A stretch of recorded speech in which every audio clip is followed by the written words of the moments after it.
International Media TV. Television that listens to you. Hi, I'm Johnnie Burrell. Welcome to the program.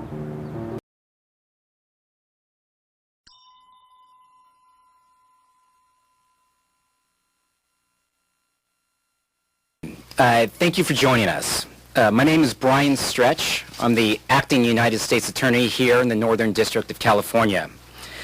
I'm joined today on my immediate right by Ron Davis, the Director of Community-Oriented Policing Services Office, a division of the DOJ headquartered back in Washington, D.C. Director Davis has been appointed by the President to be the Executive Director of the President's Task Force on 21st Century Policing. Next to the Director is Noble Ray on my far right. Chief Ray reports directly to Director Davis and is the Chief of the Policing Practices and Accountability Initiative Division, also known as PPAI. The creation of PPAI follows a recommendation of the President's Task Force on 21st Century Policing, and it will oversee collaborative reform. And it will assist law enforcement in developing strategies to implement the President's Task Force recommendations throughout the country. To my left, I'm joined by the Mayor of San Francisco, Ed Lee, as well as the San Francisco Police Chief, Greg Suhr. This afternoon, city officials and federal authorities are jointly announcing the start of the DOJ's Collaborative Reform Initiative for Technical Assistance Program for the San Francisco Police Department. The review is in response to requests made by the mayor, from the chief, from elected city officials, and community members asking the Justice Department to examine the San Francisco Police Department and their use of force and their practices. The collaborative reform will focus on San Francisco's Police Department's operational policies, its training, its practices, and accountability systems pertaining to stops and searches and to the use of force.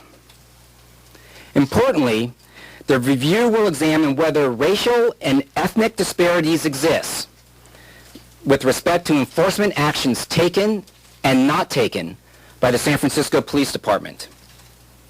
Director Davis will explain in further detail about the program, but you should know that both the mayor and the chief have requested an exhaustive and transparent review of the San Francisco Police Department by the Department of Justice, and that is what they are going to get.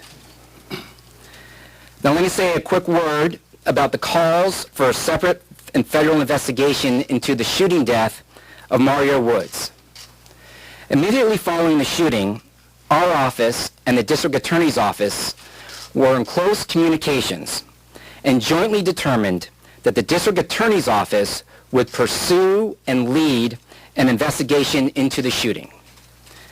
Following well-established DOJ civil rights protocols, the FBI and our office continue to communicate with the District Attorney's Office, and we are monitoring the investigation. At the conclusion of the investigation, the federal authorities will undertake a full review. If, after that full review, we have identified an unvindicated federal civil rights interest, then we will pursue a separate federal investigation at that time. And now I'll ask Director Davis to provide some details about collaborative reform. Director? Thank you, sir. Good afternoon, everyone. Now, this is a tight room, nice and cozy. Here we go. So as the U.S. Attorney has mentioned, my name is Ron Davis. I'm the Director of the Department's Community-Oriented Policing Services Office. In short, the COPS Office was created in 1994 with the primary task of advancing community policing nationwide. And we do this through grants, which so far we've put out over $14 billion in grants, and through technical assistance. We're here today to announce the Collaborative Reform Initiative, which is a program that is offered through the COPS Office, which provides the kind of assessment and technical assistance that was requested. Before I get to that, let me just say where we're at and why this is important. Clearly, as we look at policing across the United States. We're at a very defining moment in our history of American policing. We have, and understandably and deservingly so, high calls for increased transparency and accountability in the way that police do their job and how they engage our communities. In response to these concerns, in response to tragedies that occurred in Ferguson and in New York, President Obama last year put together the President's Task Force on 21st Century Policing. Since that time, the task force has put out a report that has 59 recommendations for police departments to consider as far as implementing. As one who served as executive director, we believe that our job is now to make sure that we can help law enforcement implement those recommendations.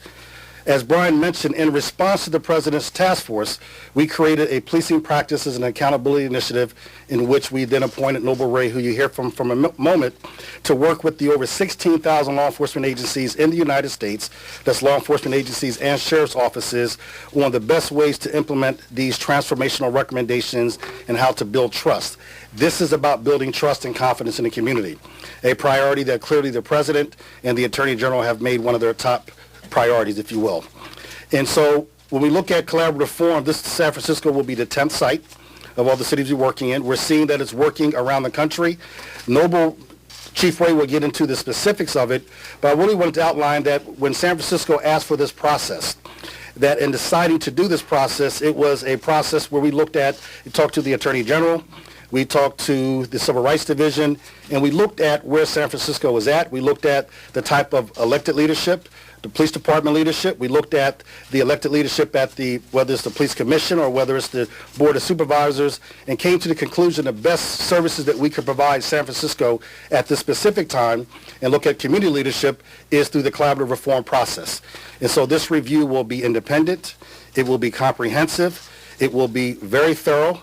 You will see a very candid response of what is and what is not working, and it will help equip the San Francisco community to better understand where their police department is at and to empower them to hold the department accountable, not just to the law, which is very important, but candidly, in our assessment, the law is a lower bar, but to the best practices of the policing in this country, so that you have a police department that can become a model agency in 21st century policing.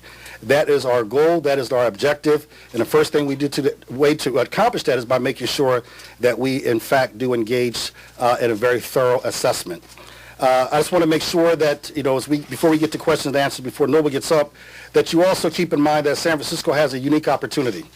That as you are dealing with the challenges that are not unique to San Francisco, the challenges of trust and losing trust is unfortunately happening all over the country. We know that. We know that many of our communities, especially communities of color, feel like they're disconnected, disenfranchised, and do not have trust in the criminal justice system. And as we tackle this around the country, it is our hope that the lessons learned from San Francisco, the lessons learned from the other sites that we're engaging, will help also guide the 16,000 agencies so that we become a better profession. And so the best way to do that is work closely with the community, the elected officials, and really understand and delve deep into the department. What's working, what's not working. We'll have a public process so you'll know exactly what we see, and then to come up with the kind of recommendations that will help transform the department so that it's a department that you'll be proud of. It's a department that will serve all of San Francisco, and it's a department that can be a model for the nation. And so these may seem like ambitious goals, but they're not. And in asking for this, we always tell the department and the chief and I have had several conversations to make sure he knows exactly what he's asking for. He's asking for transparency. He's asking for accountability. I tell all of the chiefs, the truth hurts. We know that, but selective ignorance is fatal. Not knowing, deciding not to know, and deciding that you don't want to know the truth can be fatal to a police organization and be completely fatal to the relationship between law enforcement and the community. This is about an opportunity to redefine policing and public safety in San Francisco. From our point of view, public safety cannot just be the absence of crime. It must include the presence of justice. And the only way to do that is to make sure that the department is living up to these standards, the standards of the best practices, that it is accountable to the community, it's accountable to the elected officials, and that you have the confidence and its ability to provide those kind of services. This is the first step. I don't want to oversell. This is the first step. It is a voluntary process, so it's going to require commitment on behalf of the city. And when we decide whether or not to come into a location, part of what we look at is that we need to see that commitment, not just from the police chief who made the request, not just from the mayor who made the request, but we have to have confidence that the whole city, that the community wants that kind of transformation. They're going to be engaged because they play a very significant part in our process, from elected officials, in this case, the Board of Supervisors, the Police Commission, the appointed officials there, that everyone has to be committed to reform for this process to work. If they're not, then it's really not a good process. But we're confident right now. We're going to start with the knowledge that people are very much committed to reform, that they're willing to work together to achieve it. And so we're very happy to make that announcement today and to work together. Now let me bring up Noble Ray. As mentioned before, when we created this office, the task I had as the director office was to find someone to lead this national initiative, if you will. And Chief Ray, besides having a very long, distinguished career in law enforcement, is also known for being a social justice advocate. He served time as a president of the, I want to say, the Urban League. Someone who has practiced what he preaches with regards to policing. And his charge is to not only oversee collaborative reform in San Francisco, throughout the nation, but to work closely with the White House, with the Justice Department, with the field in advancing these recommendations. And so we brought him here today because we want to really make sure San Francisco knew and San Franciscans knew exactly what was ahead of them and the amount of services that we're going to provide and how important this is to us. So I'll turn it over to Noble. Thank you. Well, I'm not going to take long because I can see people are starting to sweat. Well, good afternoon and welcome. Let me start off by saying that two things. I'm going to cover two things. One is to really explain what collaborative reform is and what it means, so you have a good sense of that. As a federal initiative, this is still relatively new, and I want to get into that, and then talk about the implications with San Francisco, as well as talk about the Open Data Initiative, which I understand the mayor and the chief here has talked about earlier, but we want to talk about that a bit towards the end. We're here today to formally announce the launch of the collaborative reform process for San Francisco Police Department. In the continuum of services the Department of Justice has offered, it was determined, as Director Davis and the U.S. Attorney has mentioned, that collaborative reform process was the best course of action for the San Francisco Police Department. Since we began the Collaborative Reform Initiative for Technical Assistance 4 years ago in Las Vegas in response to officer-involved shootings, the COPS Office collaboration reform efforts have developed a number of excellent responses and has become a resource to law enforcement agencies across the United States. By way of example, we currently have collaborative reform projects underway in Spokane, Washington, Philadelphia, St. Louis, Salinas, California, Fayetteville, North Carolina, Calexico, California, and Milwaukee, Wisconsin. The Collaborative Reform Initiative we will embark on today is just that. It's a collaboration. It is important to note that this is an independent, as what has been mentioned, and I want to continue to emphasize that, an independent, objective assessment that the police department has entered into willingly, and the cooperation to do this is critical for its success. The purpose of a collaboration is to improve trust between agencies and the communities that they serve, providing a means to organizational transformation around specific issues. It is not a short-term solution for a serious deficiency, but rather a long-term strategy that first identifies issues within an agency that may affect public trust, and then offers recommendations based upon a comprehensive strategy assessment for how to resolve these issues and enhance public trust in the relationship between its police and its community.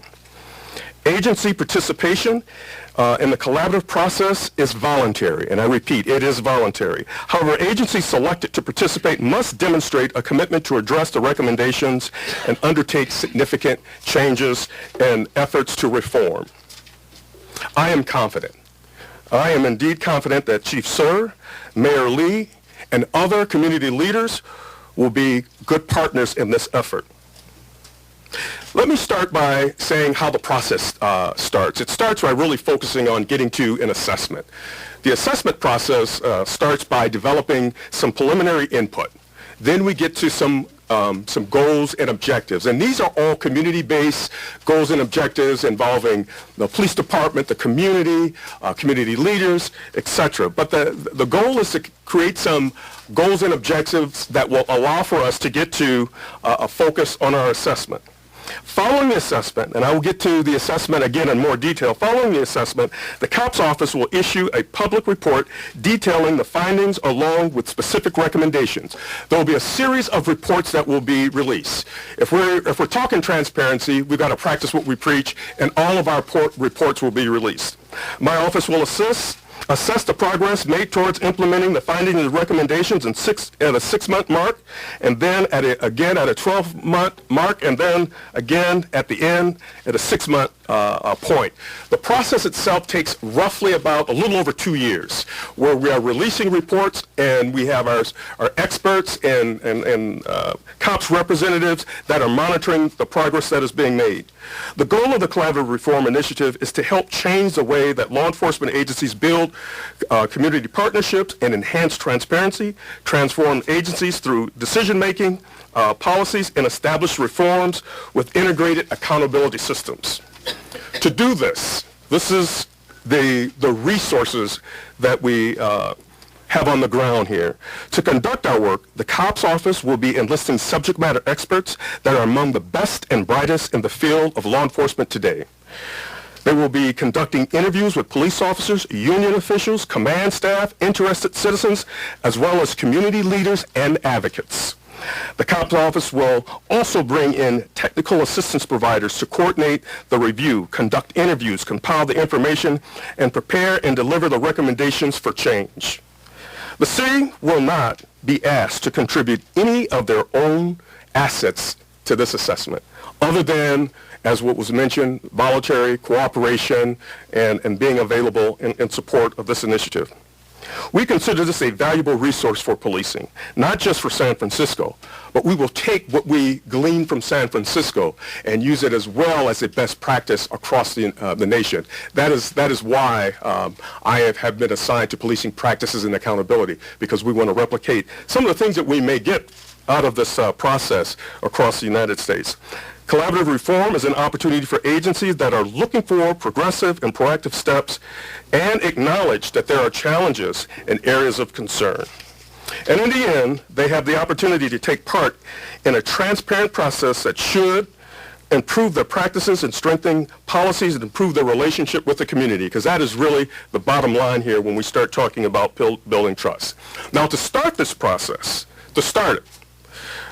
we will be back here on February 24th. I will also, along with the team, on February 24th, or Wednesday, the Department of Justice COPS office will host the first of several listening sessions in San Francisco at a location to be determined. We're in the process of determining the location. I want to emphasize the fact that it is several locations, because what we want to do is make sure that we're hearing from those folks that have been directly impacted by some of the issues that we're here today for. So this will be at a number of locations across the city.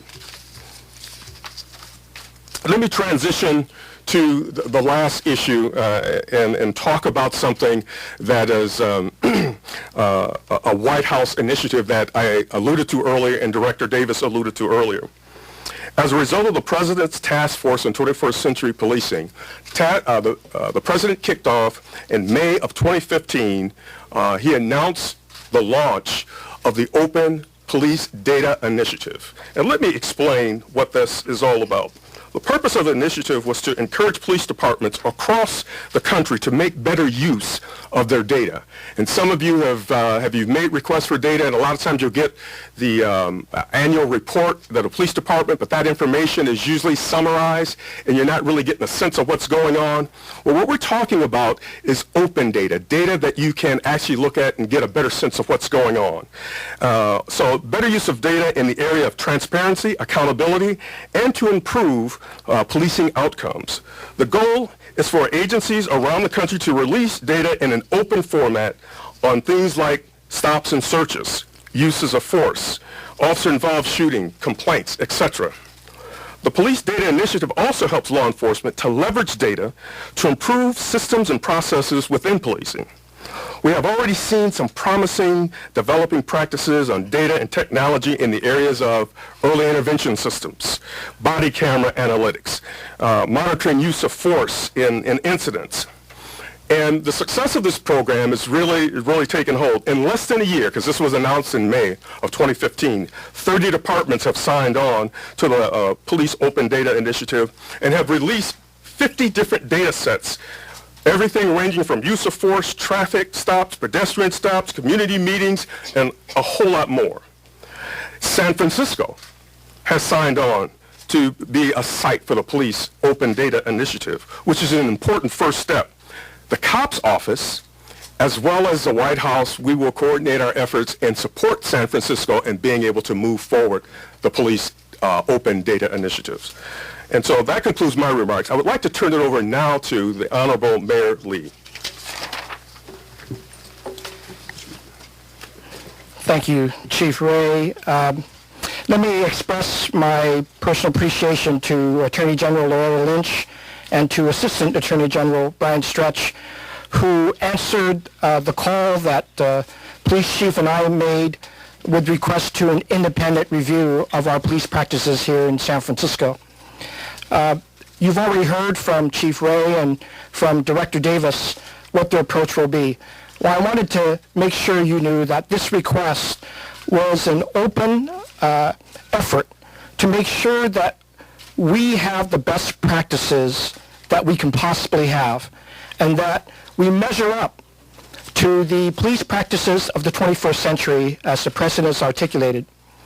And with the experience of Director Davis and Chief Ray and the others that they will incur to have on their staffs to review, and with the data that we will eventually come out with, we know that it's an expression that our city, our police commission, our Office of Citizen Complaint, our stakeholders in our community, and our Board of Supervisors are all working together to make sure we do everything we can to rebuild trust between our police department and the communities it serves, and to make sure that we're doing it in a verifiable way, in a data-driven way, in a true way, such that it can be reviewed by the Department of Justice so that we can offer ourselves up in a true transparency like never before.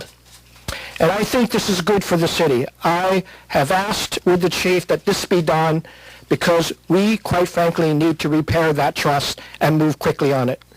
That doesn't mean that on a day-to-day basis we give up on everything that we're doing on good community policing, that every single day we're working with our communities to do that. We're working during this great event we're hosting right now to make sure everybody is safe, and that we do so and conduct ourselves in the most prideful way and the most informed way with all of our community members.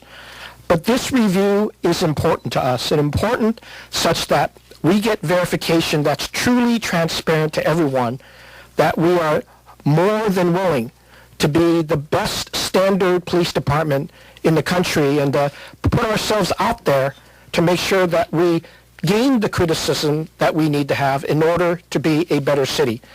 I welcome this. I applaud the efforts of our Department of Justice to do this and come in. And I know in talking with Mr. Davis and U.S. Attorney Stretch that this is relatively a new service. That in the past, Department of Justice had to kind of force their way into many cities without the needed cooperation. And as Chief Ray said, this is a collaborative effort. We will give up the information that we have. We will allow ourselves to be exposed by way of practices that we have, and the practices that we should end, and those that we should adopt. This is what modern cities should do to increase the safety of its residents and the trust that we all are in the process of building in everything that we do. And I also want to say that it doesn't just end or start with our police department. This is obviously one of the most important things we're doing with the Department of Justice. But as the mayor, I also have to be focused on education goals. I have to be focused on inequality goals. I have to be focused on affordable housing. I have to be focused on making sure our neighborhoods are never living in isolation like a lot of people feel that they do sometimes, and that it starts the isolated attitudes that occur. That while this review goes on, our city continues to improve itself, involving every community in the city to make sure that our city is responsive. But I wanted to say thank you for DOJ for coming here, and this is just a start, and we will put the necessary resources in so that when there are recommendations that are made, there will be a follow-through with the Board of Supervisors and the city in making sure that we comply, more than comply, that we eagerly seize the opportunity to be a more modern city. Thank you. And with this, Chief Greg Sir. I too want to join in the mayor's comments in saying how appreciative we are for U.S. Attorney Lynch and the Department of Justice, specifically Director Davis, Chief Ray, Acting USA Brian Stretch, for agreeing to help us, to come in and do the collaborative reform initiative, seeing that as the appropriate level of review requested by the mayor. I want to thank him for his leadership in this as well. And I would be remiss if I didn't recognize some of the local leaders on the side.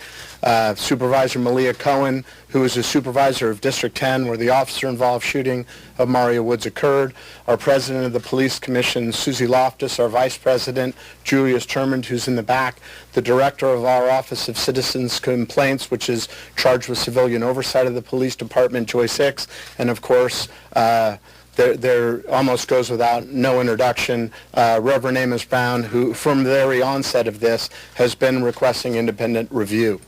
I think it's really important to note that almost immediately after the officer-involved shooting of Mario Woods, it was not lost on anybody that the trust for many residents in San Francisco was shaken. And to that end, I started having conversation with the cops office, specifically Chief Ray and Director Davis, to see if we could engage in a review to whatever level they thought their office appropriate.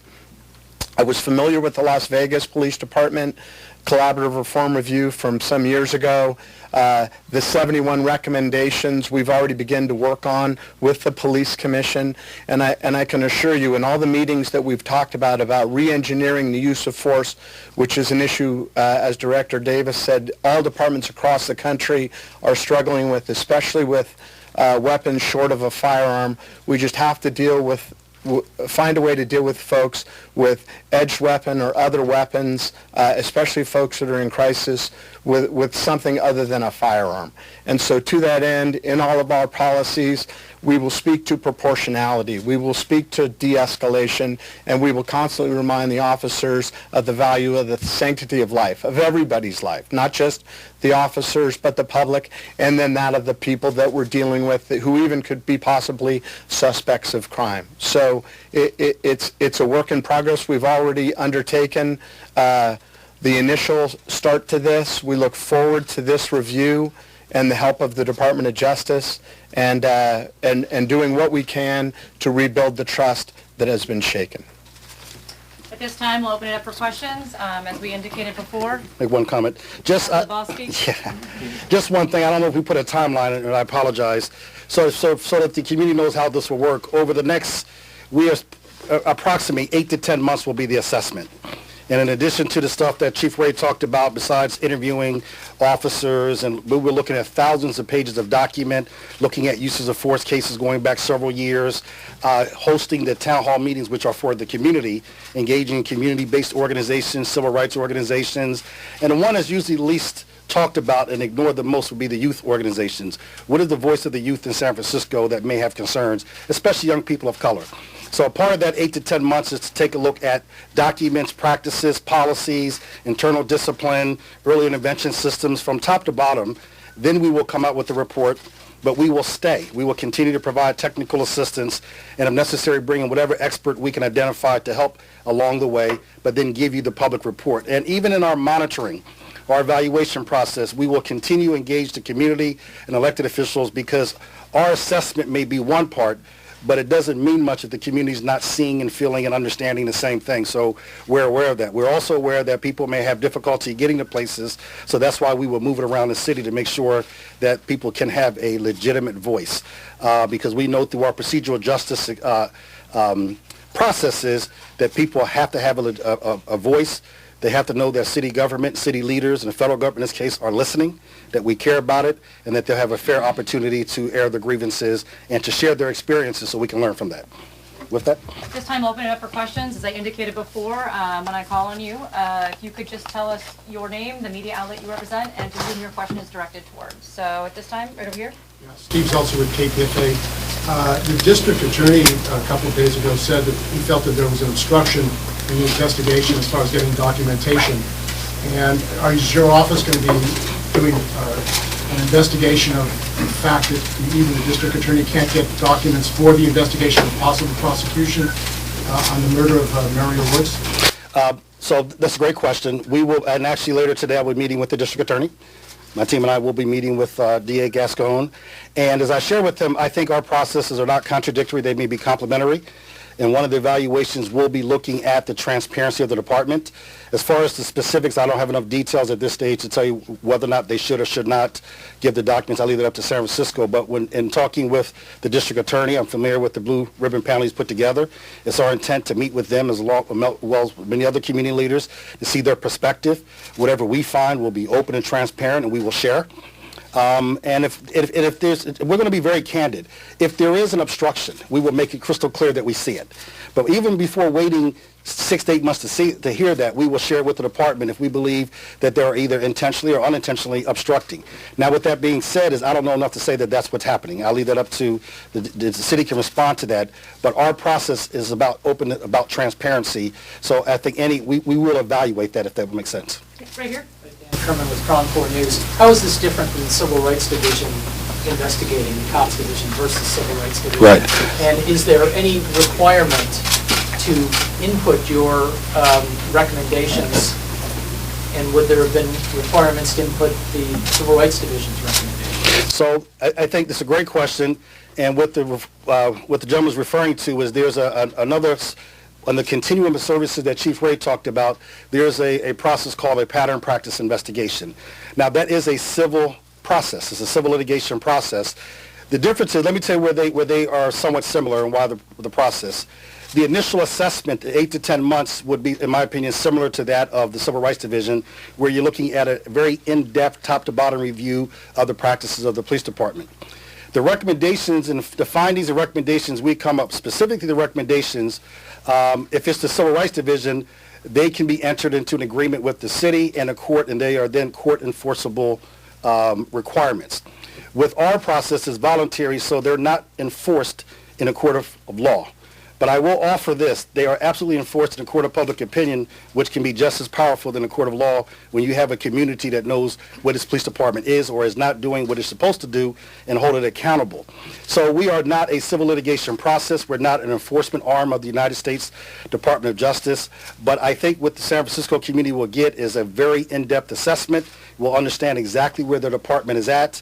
We'll have recommendations that will get them to not only be constitutionally based, but among the best practices in the country in 21st century policing, and the community will then be empowered to hold the department accountable to those standards. And this is where, quite frankly, the mayor comes in. This is where the Board of Supervisors come in as far as how they embrace and adopt those recommendations as mandates from them to staff, which would include the police department. Yeah, particularly from ABC 7 News.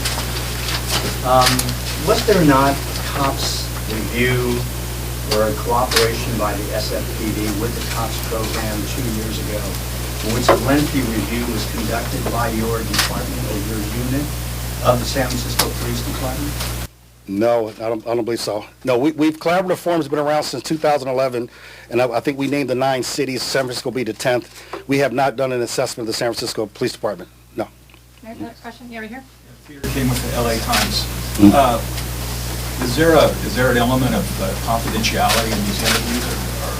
You mentioned transparency numerous times, but I wonder in the quest for candor of rank and file police officers or community members or whatnot, will they be able to speak freely without maybe having their names? Well, absolutely. I mean, otherwise it'd be almost impossible to gather the information. So the openness and transparency will be what we learn from the interviews. But the report won't identify that Officer Davis said A, B, or C.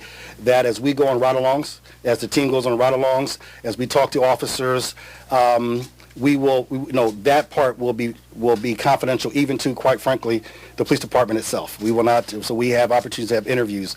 We will talk to the police union. We will talk to, in San Francisco, you have Officers for Justice and other organizations that are also very concerned about. They have their own concerns.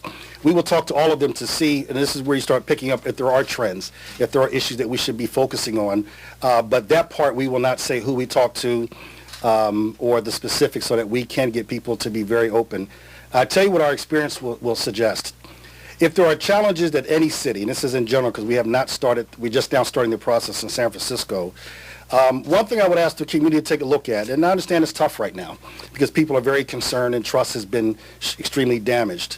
But in many cases, and I think my experience shows that the overwhelming majority of police officers want to do the right thing, and if any system is preventing them from doing that, or if they see challenges themselves, this is an opportunity where we see around the country, they too become very vocal and very supportive of the idea of change. Who wants to be disrespected or have the community not respect them? I won't say disrespect, let me rephrase that. Who doesn't want their community to respect them and wants their community not to have respect for them? It makes their job safer. It makes their job easier. It makes better crime fighting when you have that relationship. So usually we see a lot of level of support. However, where there's not support, then obviously that would be an issue, and that would go to a culture or a tone within inside any organization. I have a question.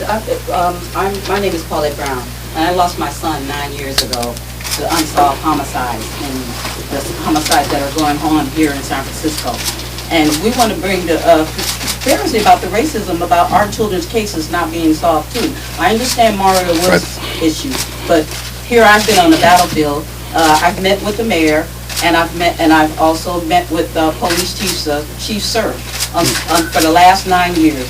And we want our children's cases solved. For mothers like myself, we need to heal. I've been around Leah Cohen, Susan Loftus. Everybody in here knows who I am. And I just come and bring an awareness, not to my son's case, but to every child out there, the mother is suffering in silence, to homicide. So we want our case to solve too. We understand Mara, we understand the police killing. But make the same uproar about our children being murdered also on community violence. The violence that's happening in our community. If I could say this, and one, I'm sorry for your loss. Let me start with that. And two is I agree with you very much so, in that as we look at building trust between the police department and the community, as we look at engaging in the best practices, we also know that this is also the best way to fight crime, to enhance public safety, to garner the kind of trust necessary that you have much higher case clearance rates, so that people will come forth and talk about murders that occur. And I think for us, for a safe community is defined in many ways, and it was not just against police violence, it would be against violence in general. So I think we share that with you. I would say for the Attorney General, I'm going to speak for her and the President. The two are very much linked. We believe that effective, constitutional-based community policing is a way to make our community safer and to establish a relationship. So it's with your loved one in mind and many others that I think this is also very important. It's not about, there may be a triggering case, but I think as you start looking at where the department can head, where we need to go as a nation, it's about thousands of young men like the one you're talking about that lose their lives every day. So thank you very much for that information. For either Chief Searle or the Mayor, I'd like you to respond, if you would, to George Gaston's letter where he accused the department and the POA of a dizzying array of stonewalling tactics. I can afford you the letter, but the bottom line is I appear before the Blue Ribbon Committee myself tomorrow.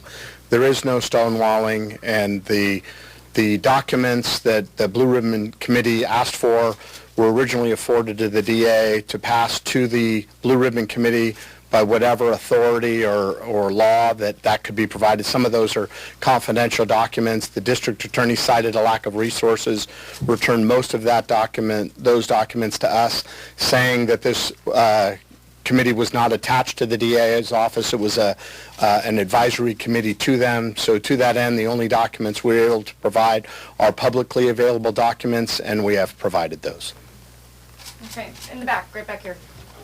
Tallest hand in the room, right here. Yep. All right, so this is Community News. Chief, I wonder if the DA has said that interviews of rank and file members from that Blue Ribbon panel, that you've indicated that those should go through the POA.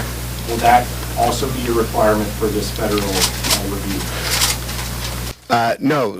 Again, we were informed by the district attorney and the Blue Ribbon panel that all interviews with the officers would be voluntary. So as such, they're entitled, like anybody per the Constitution that would appear before the prosecutor's office, to seek representation if they thought that that was appropriate.